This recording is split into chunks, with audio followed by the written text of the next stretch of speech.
오늘 본문 말씀 보게 되면은 이제 방주 노아 홍수 사건이 이제 완료되는 그 시점입니다. 이제 방주에서 나온 노아의 첫 번째 행위를 기록하고 있는 게 오늘 본문의 말씀이 되는데 1년이 넘는 시간 동안에 방주 안에 갇혀 있었던 노아와 그의 가족들이 마침내 이제 심판으로 완전히 새롭게 된 새 세상에 이제 첫 발을 내딛게 됩니다.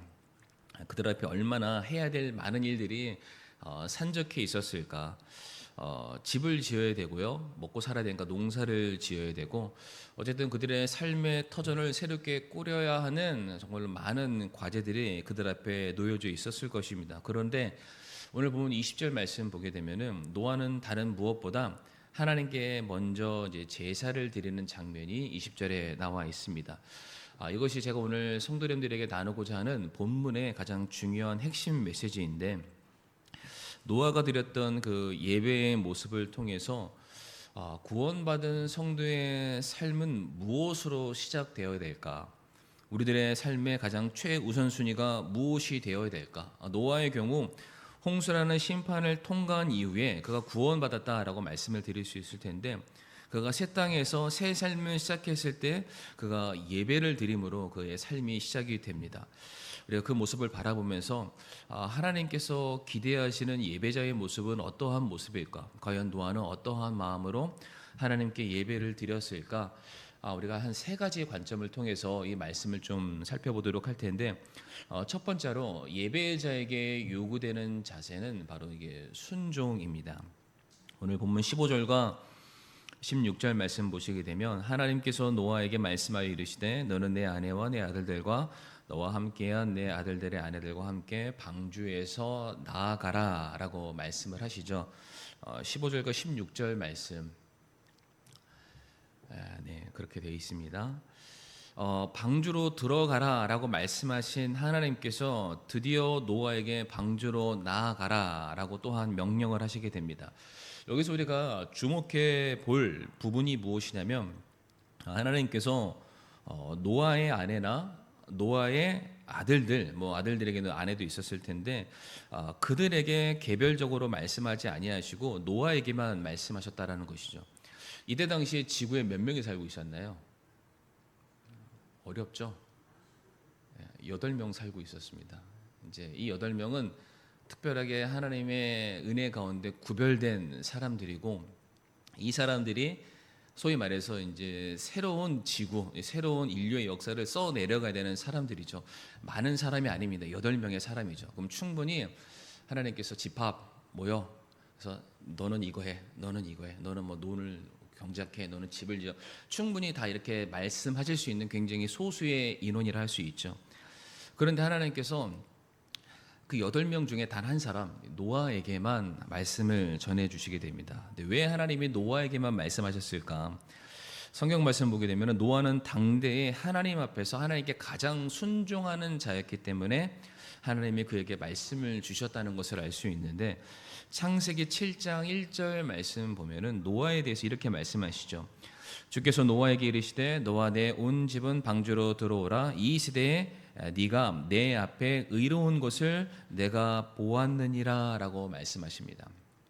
하나님께서 노아에 대해서 말씀하시기를 네가 의롭다라고 말씀하시죠. 근데 그 의로움이 당대에 그가 살고 있는 모든 세대의 모든 사람들 가운데 네가 가장 의롭다라고 말씀을 하십니다. 우리가 의롭다라는 이 단어의 정의를 좀 새롭게 알 필요가 있는데, 이것은 도덕적으로 선함을 말하지 않습니다. 의라는 게 조금 쉽게 표현드리면 내 편을 말합니다. 내 편. 그러니까 이 많고 많은 사람들이 있지만 그 중에서 너만 유일하게 내 편이다라고 말씀하시는 거예요. 그러니까 이 의라는 히브리어 차디크라는 단어 안에는 관계적인 측면이 굉장히 많이 있습니다. 그래서 너가 나에게 누구보다 신실했던 사람이다. 네가 나에게 누구보다 충성된 사람이다. 그러니까 너에게 있어서 내가 모든 것을 맡길 수 있는, 너는 내 편이다, 의롭다라고 표현을 하게 됐다라는 것이죠.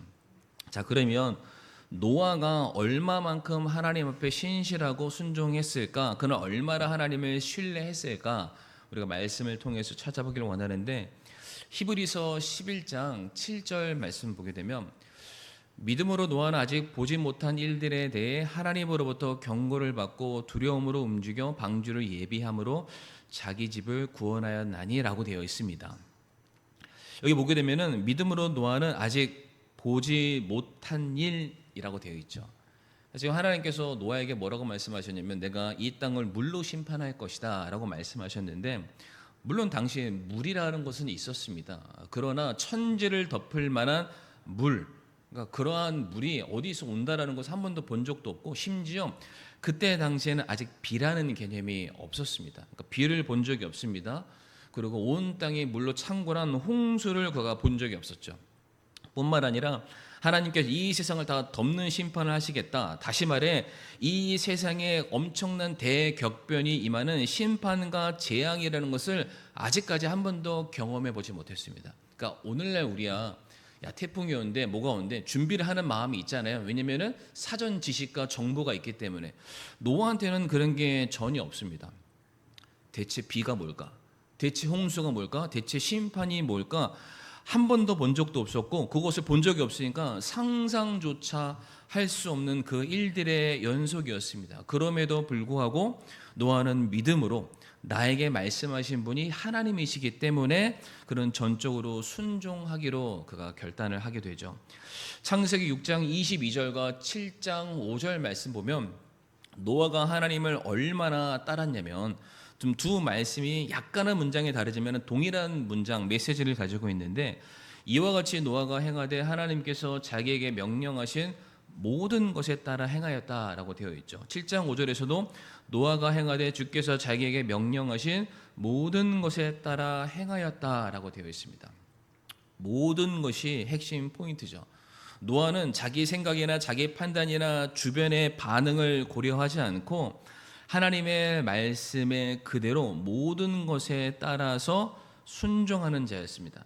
만에 하나의 변수마저도 하나님의 말씀에 따르는 사람이었는데, 비를 본 적이 없었고, 다시 말씀드리지만은 홍수를 경험한 적이 없었고, 그 홍수 가운데서 살기 위해서는 배를 만들어야 되는데 배를 만들어 본 적도 없고 배 타기 위해서 바다로 가본 적도 없고, 그러니까 모든 것들이 다 처음 하는 일인데, 그때 노아가 하나님의 말씀에 순종해서 하나님이 측량해 주신 대로 방주를 만듭니다. 우리 성도님들 방주 사이즈가 얼마나인지 잘 아시죠? 뭐 축구장만 하다. 뭐 어떤 사람들은 타이타닉 타본 적은 없지만 그게 한 절반 정도 되는 사이즈다. 요즘으로 따지면 한 10,000톤 정도 되는 중량 화물선이다라고 말하기도 하고, 그 안에 동물들을 꾸겨 넣으면 수십만 마리를 넣을 수 있고, 코끼리 같은 거는 1,200마리 정도 들어갈 수 있는 엄청난 대용량의 배를 바다에서 만드는 게 아니라 산 위에서 만들어만 했습니다. 그러니까 모든 것 하나하나가 당시 살고 있는 노아에게는 상식을 다 벗어나는 일들이죠.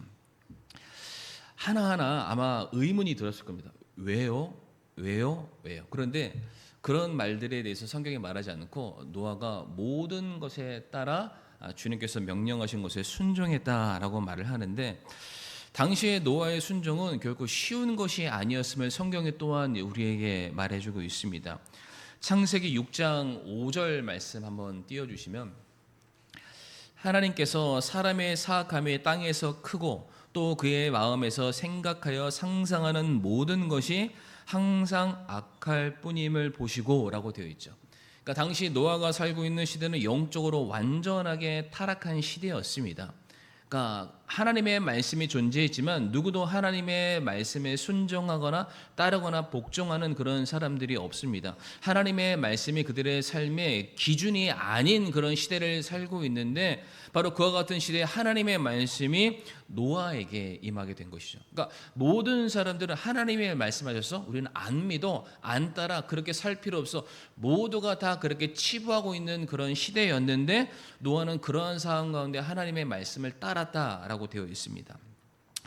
마태복음 24장 말씀도 보게 되면 노아의 때를 이렇게 설명합니다. 노아의 때와 같이 사람의 아들이 오는 것도 그러하리라. 홍수 이전 시대에 그들이 노아가 방주에 들어가는 그날까지 먹고 마시고 장가가고 시집가면서 홍수가 나서 그들을 다 쓸어갈 때까지 알지 못하였나니 사람의 아들이 오는 것도 그와 같으리라. 이 말씀 잘 보게 되면은 홍수가 나서 그들을 다 쓸어갈 때까지 알지 못했대요. 그러니까 방주를 만들고 있는 기간에도 그들이 인식하지 못했지만은 비가 내리고 있는 가운데서는 인식하지 못했고, 그 비가 불어서 자기들의 코앞까지 올 때까지도 사람들이 이때가 멸망하는 시대인구나 그들이 구분하지 못했다라고 말을 하고 있습니다.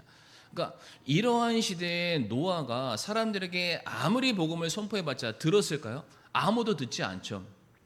아무도 하나님의 말씀을 인정하지 않는 시대를 살고 있는 노아가 하나님의 말씀에 전적으로 따랐다라고 말을 해주고 있습니다. 창세기 6장 9절 말씀 보게 되면은 노아는 의로운 사람이요 그의 세대들 가운데서 완전한 사람이었으며 노아는 하나님과 함께 걷더라라고 되어 있습니다. 수십만 명이 아니죠. 수천만 명, 수억 명의 사람들이 다 오른쪽으로 갑니다. 그런데 딱 노아는 딱 보는데 하나님이 왼쪽으로 가시는 거예요. 그쪽으로 따라간 사람이 노아였다라고 되어 있죠. 그는 완전했습니다. 완벽하게 구별되어 있습니다. 자기의 뜻과 자기의 욕심을 쫓아서 살았던 것이 아니라 하나님의 말씀을 따르는 사람이었고 하나님을 기뻐하시기 위해서만 살았던 사람이 노아였습니다. 그래서 베드로후서 2장 5절 말씀 보게 되면 노아는 어떠한 사람이었냐면 그는 의의 선포자였다라고 되어 있죠.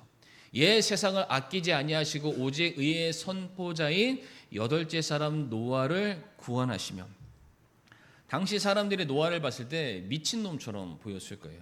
한 방울 비도 내리지 않는데 거대한 배를 바다도 아니고 땅 위에다 짓고 홍수가 온다, 하나님의 심판이 임하게 된다, 사람들이 먹고 마시고 즐기는 모든 것이 풍요롭고 모든 것이 구비되어 있는 그 삶 가운데 이 모든 것들이 다 없어질 거야 라고 말하는 한 사람의 모습이 다른 사람들에게는 전혀 와닿지 않는, 그럼에도 불구하고 노아는 그때 당시에 의의 선포자의 삶, 순종하는 삶, 즉각적이었고요 완전했으며 지속적이었습니다. 심판이 이를 때까지 계속해서.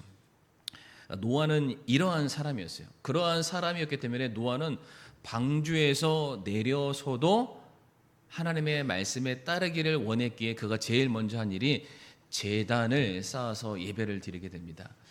이 제단이라는 게 단순히 돌덩어리 몇 개 쌓아 올린 그런 장소를 말하지 않고요.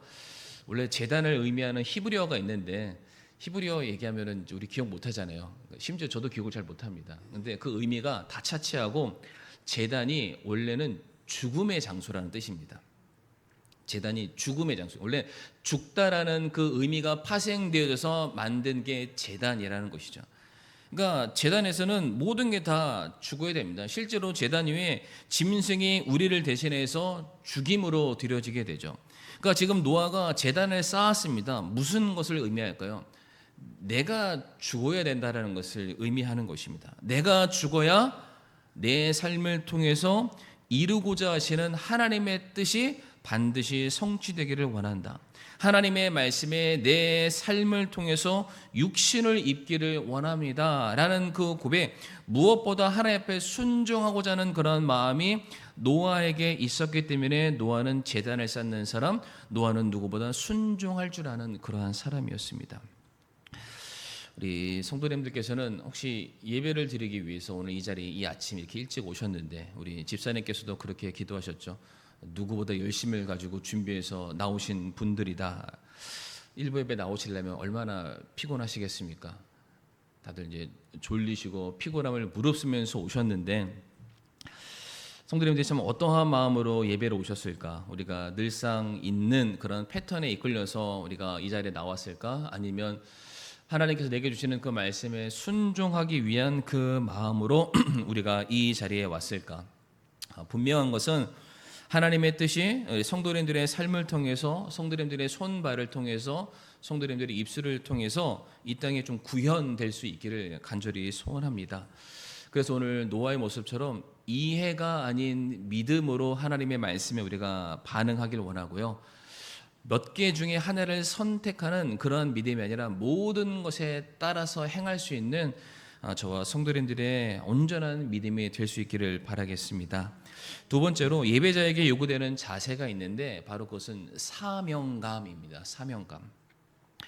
오늘 본문 우리가 읽지는 않았습니다만은 13절 말씀 보게 되면은 이제 601년째 첫 달, 곧 그 첫날에 물들이 땅에서 말랐다라고 이렇게 성경이 말하고 있습니다. 오늘 말씀을 좀 띄워주시고요. 네. 땅이 다 말랐다. 그러니까 이미 이제 심판은 끝났습니다. 그런데 아직까지는 노아가 방주 밖으로 나가지 않죠. 오늘 본문 15절에서나 돼서야 드디어 이제 노아가 방주로 나아가게 됩니다.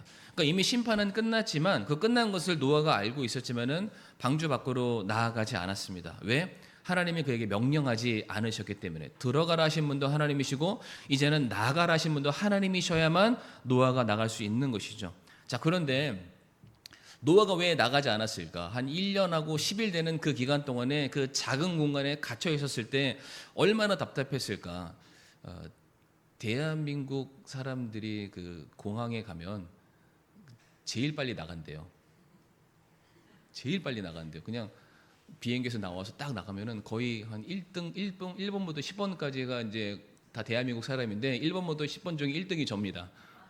제일 빨리 이제 가는데 얼마나 빨리 나가고 싶었을까. 그런데 한편으로 생각해 보면은 노아가 방주 안에 머물고 싶어 했을 것 같았어요. 예, 무슨 얘기냐면 방주 안에는 소위 말하는 안전지대입니다. 안전지대. 그 커다란 대격변의 심판이 왔음에도 불구하고 보호받을 수 있는 곳은 방주였습니다. 그리고 그 1년하고 열흘 정도 되는 그 시간 동안에 먹고 마시고 그들의 삶의 모든 필요 하나님의 세밀하신 보살피심이 있는 장소가 방주 안에 있습니다. 그러니까 그들이 사는 데 있어서는 전혀 부족함 없는 모든 시설들이 구비된 곳이 방주 안이죠. 근데 상대적으로 방주 밖은 어떤 곳일까요? 넓기는 하지만 모든 것이 다 지금 황폐되어 있는, 그러니까 우리가 상상하긴 그렇지만은 예를 들어서 동물과 인간들의 시체가 굴러다닐 수도 있는 그런 상황이고요. 그동안 우리가 쌓아올렸던 집이라든지 논밭 모든 것들이 다 사라지고만 아무것도 없는 장소가 세상이 될 수 있습니다. 안엔 다 있는데 밖에 나가면 다시 그 일을 똑같이 다시 처음부터 해야 되는, 맨 땅에 헤딩을 해야 되는 바로 그런 상황이죠. 그러니까 어떤 면에선 방주 밖에보다는 방주 안의 삶이 노아에게는 더 매력적이게 느껴졌을 수도 있습니다. 그러나 중요한 것은 이 방주라는 것은 노아에게 있어서 영원히 머물러야 되는 장소는 아니었다라는 것이죠. 방주는 심판을 피하고 이제 새로운 세상을 나아가기 위한 준비하는 그 준비의 중간 과정에 있는 것이 방주였습니다. 하나님께서는 노아에게 약속하신 것이 방주 안에서의 평안이 아니라 방주 밖에서의 사명에 있는 그런 삶이었습니다. 오늘 본문 8장 17절 말씀 보면 하나님이 노아에게 이렇게 말씀하시죠. 너와 함께 있는 모든 육체 곧 새와 가축과 땅 위에서 기는 모든 기는 것을 내가 데리고 나아가서 그것들이 땅에서 풍성하게 번식하고 땅 위에서 다산하며 번성하게 하라라고 말씀하십니다. 아담과 하와에게 주셨던 그 명령을 동일하게 오늘 본문에서 노아에게도 주고 계시죠. 하나님의 목적이 무엇이냐면은 생육하고 번성하는 것입니다. 그러니까 단순히 자식들을 많이 낳는 것을 말하는 것이 아니라 하나님의 영광이 그분의 백성을 통해서, 그분을 믿고 순종하는 하나님의 백성을 통해서 온 세상에 드러나는 것이 하나님의 목적이었습니다. 근데 그 일은 방주 안에서 이루어질 수 없죠. 반드시 방주 밖으로 나아가야만 했습니다. 이 본문과 비슷한 상황이 마태복음 17장의 변화산 사건이 좀 유사하다라고 말씀을 드릴 수 있는데, 예수님께서 사랑하는 제자 3명이죠. 베드로와 요한과 야고보를 들고 변화산 위에 올라가셔서 정말로 영광스러운 이 하이타이로 빨아도 이거보다 더 하얄 수 없는 하얗게 변화된 그 모습으로 이제 모세와 엘리야와 교제하는 모습을 이제 베드로가 딱 보자마자 마태복음 17장 4절 말씀에 베드로가 이렇게 말하죠. 베드로가 응답하여 예수님께 이르되 주여 우리가 여기 있는 것이 좋사오니 만일 주께서 원하시면 여기에 장막 셋을 짓되 하나는 주를 위하여 하나는 모세를 위하여 하나는 엘리야를 위하여 짓게 하옵소서 하더라라고 되어 있어요. 뜻하지 않게 변화산 위에 올라갔는데 그 변화산 위에서 아마도 베드로가 기대했었던 너무나도 영화롭고 영광스럽고 찬란했던 그 모습을 보니까 야, 여기가 천국이구나. 여기에다 내가 집을 짓고 이렇게 살았으면 좋겠다라고 되어 있는데, 다른 복음서 말씀 보면은 제가 지금 구절을 깜빡 잊었는데 베드로가 이렇게 말을 했는데 그 뒤에 뭐라고 되어 있냐면은 베드로가 자기가 한 말을 알지 못하더라라고 되어 있어요. 그러니까 그냥 경황이 없는 거예요. 너무 좋으니까 여기다가 당장 집을 짓고 우리는 안 내려갈래. 세상과 다 그냥 절단할 거야. 여기서만 살 거야. 그냥 생각나는 대로 그냥 다 말을 얘기하는 게 바로 이 본문이라는 것이죠. 그러니까 노아도 마찬가지였을 거예요.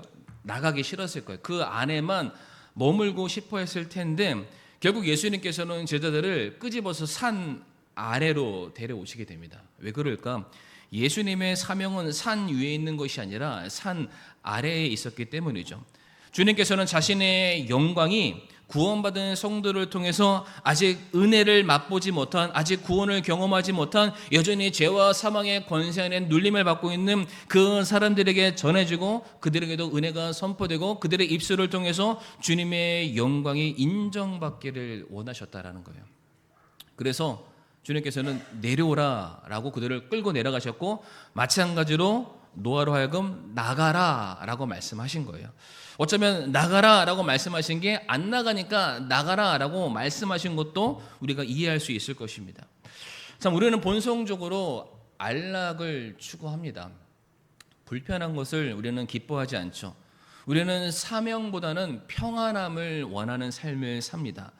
우리는 주님으로 말미암아 영광을 얻기를 원하지만 그 영광에 따르는 고난과 희생은 피하고 싶습니다. 그냥 우리가 주님 만났을 때 면류관을 받고 싶은데 그 면류관을 얻기 위해서 수고하고 애쓰고 눈물 흘리고 고통받고 내 자신을 희생하고 싶어하는 그런 마음은 우리에게 전혀 없죠. 그렇게 안주하고 있는 삶을 살고 있는 모든 사람들에게 주님께서 말씀하시는 거예요. 나오라라고 말씀을 하십니다. 근데 노아가 그 말에 응답해서 나아갑니다. 무슨 말일까요? 자기 자신의 안위와 삶의 평안함보다 이제 하나님께서 내게 주신 사명을 위해서 살아가는 것이 내게는 우선입니다 라는 것을 그가 고백했다라는 것입니다. 성경 말씀 보게 되면은 성도를 지칭하는 두 가지 히브리어가 있습니다. 혹시 성도님들 히브리어 헬라어죠? 교회를 헬라어로 뭐라고 하는지 아십니까? 교회를? 에클레시아 뜻이 뭐냐면은 교회라는 건물을 지칭하는 것이 아니라 불러냄을 받은 사람이에요. 불러내서 모인 사람들. 그러니까 구원받은 성도들의 모임이 교회입니다. 근데 그 사람들이 어디서 구원받았을까? 어디서 건짐받았을까요?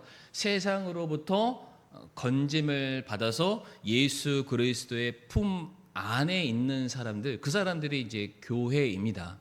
그러니까 방주도 마찬가지죠. 심판받아 멸망할 이 세상으로부터 하나님께서 노아를 건져서 방주 안으로 들이신 거예요. 구별하신 거예요. 그래서 그들로 하여금 세상의 모든 일들을 시작하신 하나님의 에클레시아, 교회라는 게 시작된 겁니다. 자, 그런데 하나님께서 구원받은 성도를 불러내시는 것으로만 그들의 사명이 끝나지 않습니다. 이제는 그들을 보내신다라고 말씀하고 계시죠. 마태복음 28장 말씀, 너무나도 유명한 말씀이죠. 그러므로 너희는 가서라고 말씀하십니다. 이제 보내시는 거예요. 우리를 불러서 거룩히 구별하시고 우리에게 말씀을 통해서 새 사명을 주신 주님께서 이제 우리를 말씀해 너희는 가라라고 말씀하시는 거예요. 요한복음 20장 21절에서도 나도 너희를 보낸다. 아버지께서 나를 보낸 것처럼 나도 너희를 보낸다라고 말씀하고 계시고요. 사도행전 1장 8절에 있는 지상 대사명 중에 하나이죠. 예루살렘과 온 유대와 사마리아에 있어 그리고 땅의 맨 끝 지역까지 이르러 가라라고 되어 있습니다. 나의 증인이 되라. 그러니까 하나님께서 우리를 부르신 목적은 세상으로 보내시기 위함이다라고 말씀하시죠. 우리가 교회에서 은혜 받고 새 힘을 얻고 훈련을 받았다면 그걸로서 끝이 아니라 우리가 받은 은혜, 우리가 받은 말씀, 우리가 지금 가지고 있는 이 거룩한 빛을 세상에 비춰야 될 사명이 있기에 우리를 그렇게 지금도 빚어가고 계신다라고 말씀하고 계십니다. 마태복음 5장 14절과 16절 말씀 너무 중요한 말씀이죠. 너희 빛을 사람들 앞에 비춰서 너희 선한 행실로 말미암아 하나님께 영광을 돌리게 하라. 주님께서 우리를 보내시기를 원하신다라는 겁니다. 그래서 하나님께서 우리를 예배의 자리로 부르십니다. 왜 부르실까요? 다시금 사명감을 고취시켜 주시는 거예요. 너희가 어떠한 사람인지 알라라는 것이죠. 내가 너에게 지금 하는 말이 무엇이고 너희의 삶을 통해서 이루고자 하는 목적이 무엇인지를 제대로 알아서 그거 붙들고 가라. 바로 그 차원에서 우리를 예배의 자리로 부르고 계십니다. 하나님께서는 이 예배를 통해서 저와 사랑하는 성도님들이 사명자로서 다시금 새롭게 발돋움하기를 원하고 계십니다. 마지막 세 번째입니다. 예배자에게 요구되는 자세는 바로 헌신입니다. 바로 헌신. 노아가 방주 안에서 1년하고 한 열흘 정도 되는 그 기간 동안에 방주 안에 있었는데, 제가 두 번째 대지에서는 방주는 너무 좋았을 겁니다라고 말씀을 드렸지만 실상으로는 방주 안은 우리입니다. 우리. 그러니까 짐승들이 가득 차 있는 그 우리 같은 곳에서 얼마나 냄새가 났을까. 생각만 해도 상상하고 싶지 않습니다. 이 동네 지나가다가도 개, 고양이, 똥 좀 요만한 것만 있어도 동네가 진동하는데 거기 코끼리, 혹시 동물원에서 코끼리가 똥오줌 싸는 거 보신 적 있으시나요? 양동이로 붙는 것 같더라고요. 그런 것들이 막 질비한 그런 곳에서 1년 동안 살면서 얼마나 노아가 힘들었을까. 그러니까 당장 나가서 온천 같은 깨끗한 물에 몸을 씻고 싶은 마음, 좀 모든 것들을 다 내려놓고 야 다 나가라 해놓고는 모든 것에서 자유롭게 편하고 싶은 그런 마음이 노아에게 있지 않았을까. 그런데 노아는 오늘 보면 20절 말씀 보면은 가장 그의 삶의 중요한 일로 이제 제단을 쌓고 하나님께 예배를 드리게 되죠. 20절 말씀. 네, 없죠. 네. 노아가 이때 당시에 제사를 드리면서 아마 이러한 마음이 있지 않았을까. 나를 구원하신 분이 하나님이십니다. 그러니까 내가 지금 이렇게 살아남아 있는 것은 내 지혜나 내 노력이나 내 능력이 아니라 전적으로 하나님의 은혜였음을 고백하기 위해서 제단을 쌓고 예배를 드렸습니다. 또한 내 생존 역시 하나님의 은혜입니다. 그러니까 이 심판 가운데서 건진받은 것도 은혜이지만 그 심판의 모든 여정 가운데서도 하나님의 특별하신 보살핌으로 하루하루의 삶을 보장받는 것도 하나님의 은혜니까 그것을 또한 감사를 드리는 것이죠. 그리고 앞으로 살아갈 자기의 삶 역시 모든 것이 하나님의 손에 달려 있습니다. 이것을 인정하기 위해서 노아가 제단을 쌓고 하나님께 예배를 드렸습니다. 바로 이 심정을 시편 116편 12절과 14절에서는 이렇게 기록하고 있습니다. 같이 한번 우리 읽어보실까요? 시작. 주께서 내게 베푸신 모든 은택으로 인하여 내가 그분께 무엇으로 보답하리요? 내가 구원의 잔을 들고 주의 이름을 부르며 그분의 온 백성 앞에서 이제 나의 소원들을 주께 이행하리로다. 아멘. 이게 예배의 정확한 자세인데, 예배는요 성도님들, 내가 받은 그 구원의 은혜로 말미암아 내가 새로워졌고 내가 풍성해졌고 내가 모든 것이 보장받는 하나님의 자녀됨을 확인했기 때문에 이제는 내가 그 은혜에 합당하게 살겠습니다 라는 내 신앙의 영적인 서원을 하는 자리입니다. 그러니까 쉽게 표현하면은 예배 보러 가는 게 아닙니다. 예배 들으러 가는 게 절대로 아닙니다. 예배를 통해서 아까 처음에도 말씀드렸지, 나 자신을 하나님께 드리는 시간이 되어야 되죠. 많고 많은 말씀 중에 취사적으로 선택하는 예배가 아니라 그 모든 말씀에 따라 행하기로 결단하는 자리가 바로 예배의 자리가 되어야 할 것입니다.